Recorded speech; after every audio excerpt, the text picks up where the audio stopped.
Hello everyone, welcome back.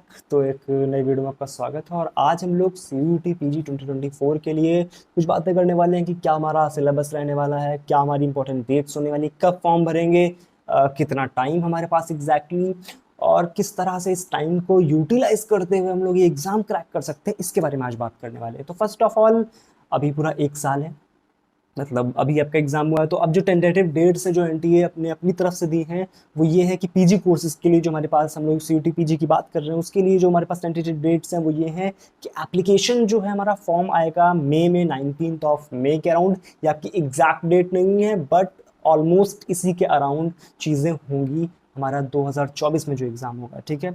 उसके बाद 19 मई को अगर हमारा एग्ज़ाम मतलब फॉर्म आना है तो इसका मतलब अभी लगभग हमारे पास पूरा एक साल है। और एक साल में ये जो सिलेबस है ना जिसके भी मैं बात करने वाला हूँ, बहुत आराम से पूरा किया जा सकता है, ठीक है। फिजिक्स टॉक्स पे कि आपको पूरा सिलेबस आपको आसानी से मिल जाएगा, ठीक है। तो अभी अगर एप्लीकेशन फॉर्म हमारा 19th मई के आसपास आएगा, लास्ट जो डेट होगी अप्लाई करने के लिए, मतलब ये सारी डेट्स हैं। आप अभी कुछ इतना खास अभी नहीं है आपके लिए, क्योंकि आपको ये दिमाग में रख के चलना है कि मई तक हमारे पास टाइम है। और जो एग्ज़ाम है वो भी आपका अभी अगर आप एग्ज़ाम की डेट देखो तो लगभग लगभग फर्स्ट वीक ऑफ सितंबर के आसपास इसका एग्ज़ाम होता है। तो सितंबर मतलब अभी ये अगस्त चल रहा है और पूरा एक साल है। तो हमारे पास क्या सिलेबस होने वाला है, किस तरह से कवर करेंगे। तो जो सीयूटी पीजी का सिलेबस है ये आपका ऑलमोस्ट आईआईटी जैम के सिलेबस, मतलब 99.99% आईआईटी जैम का ही सिलेबस है। आप देखो तो शायद आपको 100% भी मिल जाए, लेकिन इसको प्रिपरेशन, इसकी जो प्रिपरेशन करनी है वो हमें किस तरह से करनी है। आपके पास जो let me open the tab, ठीक है। तो ये हमारे पास सिलेबस है फिजिक्स का, ठीक है। ये अभी नया सिलेबस नहीं है, ये आपका लास्ट ईयर का सिलेबस है जो कि एनटी ने दिया था हमें, ठीक है। तो सॉरी, सीयूटी ने दिया था, ठीक है, एनटीए क्यों देगा।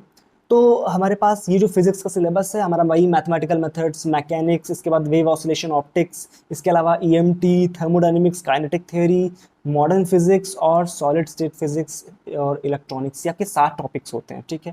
जिसमें से अगर हम बात करें तो मैथमेटिकल मेथड्स हो गया, ठीक है, ये एग्जैक्टली सेम टॉपिक अगर आप देखो यहाँ पर, तो ये multiple variables, vector algebra, vector calculus और जितनी भी चीज़ें हैं सारी आपके मैट्रिक्स, डिटर्मिनेंट्स, ये सारा आपका आईआईटी जैम का ही सिलेबस है, ठीक है। नहीं भी मतलब आईआईटी जैम का सिलेबस है तो देखो एकदम बेसिक सा सिलेबस है जो भी हमारा ग्रेजुएशन के टाइम पे हम करते हैं, ठीक है।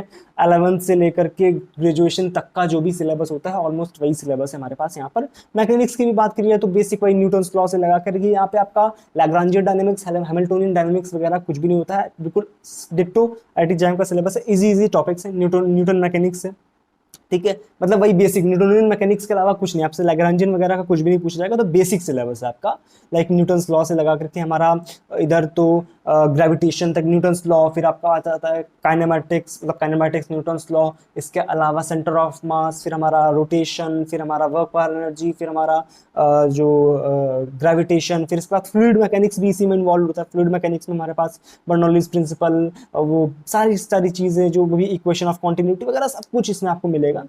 इसके अलावा वेव ऑसिलेशन ऑप्टिक्स, इसमें वेव ऑसिलेशन जो हो गया, ये पूरा 11th 12th वाला मिक्स होता है और साथ में जो बीएससी वाला भी सिलेबस मिक्स होता है, ठीक है। 11th 12th प्लस बीएससी, मतलब अगर आप बात करो तो अगर आप एससी वर्मा कर रखे हो तो आपका बोला जाए तो 70% सिलेबस तो आप ऑलरेडी कवर कर चुके हो अगर आपने एससी वर्मा कर रखी है सारी, ठीक है। करना क्या है, अब बस ग्रेजुएशन का जो एक्स्ट्रा टॉपिक्स हैं वही आपको करने, लाइक ऑप्टिक्स वगैरह में हो गया तो बेसिक बेसिक इंटरफेरेंस, डिफ्रैक्शन, ये सब हम लोग कर चुके होते हैं। बट जो एक्स्ट्रा चीज़ें होती हैं वो हमें इसमें करनी होती है। देख लो कुछ बहुत ज़्यादा सिलेबस नहीं है हमारे पास, एक साल बहुत आराम से हो सकता है, ठीक है। फिर उसके बाद इलेक्ट्रिसिटी मैग्नेटिज्म आता है। इलेक्ट्रिसिटी मैग्नेटिज्म में हमारे पास जो सेम वही कूलम्स लॉ से लगा करके, तो ये सारा मतलब हाँ इसमें ये है हमारे पास लॉप्लास इक्वेशन, और ये जो है बीएससी वाला जो पोर्शन है ये भी आ जाता है, ठीक है। इसके अलावा हमारे पास मैग्नेटिज्म में भी 12th वाला प्लस बीएससी वाला जो एक्स्ट्रा सिलेबस है वो ऐड हो जाता है। Same kinetic theory of gases, thermodynamics में भी लागू होता है। मॉडर्न फिजिक्स ये आपका नया है, ये आप पहली बार ग्रेजुएशन में आके पढ़ते हो, ठीक है। नया का मतलब क्या है, ग्रेजुएशन का टॉपिक है ये आपका।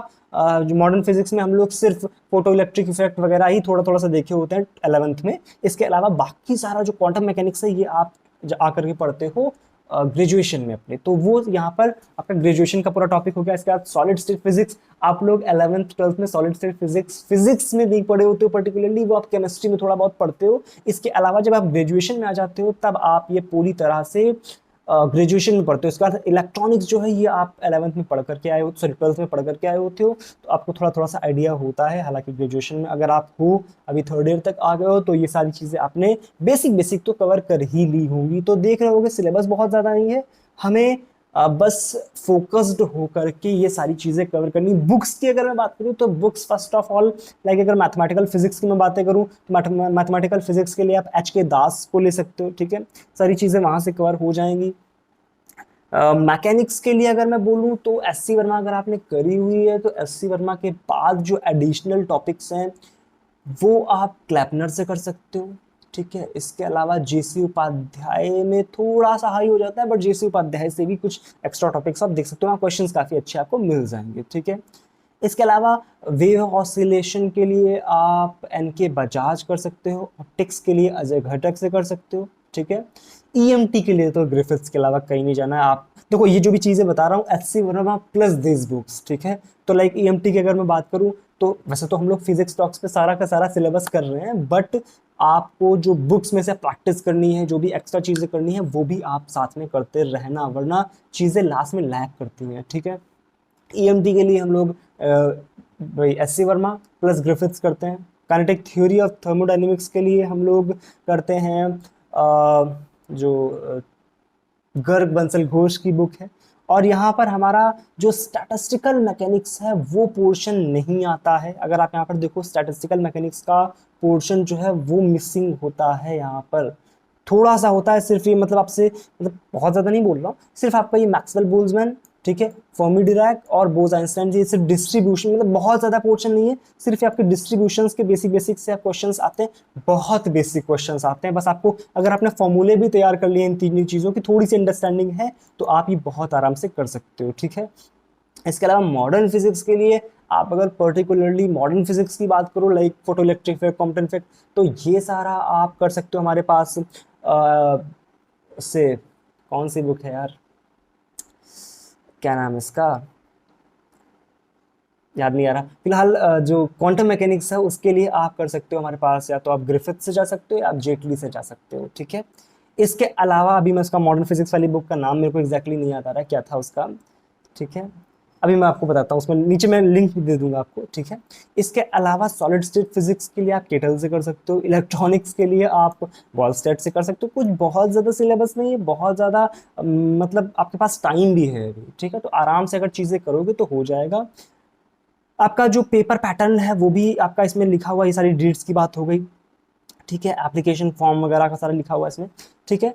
UG कोर्सेज की अपन बात नहीं कर रहे हैं, PG कोर्सेज की बात कर रहे हैं, तो ये एप्लीकेशन फीस वगैरह की बातें करी हुई, हालांकि वो भी बाद में देखा जाएगा, लेकिन फिर भी अभी से अगर जान लो कि ये एप्लीकेशन फीस होती है आपका 800 रुपीज़ होती है ये जनरल, और बाकी मतलब मैक्सिमम 800 रुपये अगर जनरल कैटेगरी हो, बाकी उसमें नीचे ही चलती चली जाएंगी, ठीक है। एलिजिबिलिटी क्राइटेरिया फॉर PG की अगर हम बात करें तो आपके पास बैचलर्स डिग्री होना चाहिए to be eligible in the examination, ठीक है। आपका जो पेपर पैटर्न है वो आप पार्ट A और B में आता है। पार्ट A में आपके 25 क्वेश्चंस होते हैं, पार्ट B में आपके 70 क्वेश्चंस होते हैं, ठीक है। इसके अलावा आपका 2 घंटे का पेपर होगा, जो सिंपल सी बात है, ठीक है। ये जो पार्ट B है ये आपका कोर्स से आता है, मतलब जो भी आपका फिजिक्स केमिस्ट्री मैथ्स जो भी आपका पेपर है वहां से ये क्वेश्चंस आएंगे, और ये वाला जो है जनरल पेपर होता है, ये सब में आता है, ठीक है। तो ये हमने बात करी कि किस तरह से हमारे पास पेपर पैटर्न होता है, क्या हमारे पास, और आपका ये 400 मार्क्स का पेपर होता है आई थिंक, और इसमें जो आई थिंक जो आपका कट ऑफ जाता है फॉर फिजिक्स के आसपास लगभग ये 240 250 के आसपास का कट ऑफ रहता है, तो बहुत ज़्यादा नहीं होता है। आपका 50% के आसपास भी अगर आप अच्छे से स्कोर कर लेते हो तो सारी चीज़ें बहुत आराम से हो जाती हैं, ठीक है। तो अगर कोई डाउट आता है अभी तो नीचे कमेंट सेक्शन में आप पूछ सकते हो, बाकी बातें हम लोग करेंगे अब नेक्स्ट वीडियो में। जो भी आप जाकर के first of all physics talks का जो हम लोग यहाँ पे काम कर रहे हैं, जो भी हम लोगों ने टॉपिक्स कवर किए, जाकर के एक बार देख सकते हो क्या क्या चीज़ें हम लोगों ने करी हुई है, और मोस्टली सिलेबस हम लोगों ने यहाँ पे कवर किया हुआ, ठीक है। और भी कोई डाउट आता है तो नीचे मेरी इंस्टाग्राम ID है, वहाँ पर जाकर आप फॉलो कर सकते हो, वहाँ पर भी मेरे से कुछ पूछ सकते हो, या आप टेलीग्राम ग्रुप पर भी आकर के पूछ सकते हो, ठीक है। चलो मिलेंगे अब अगले वीडियो में, तब तक के लिए thank you so much, bye bye.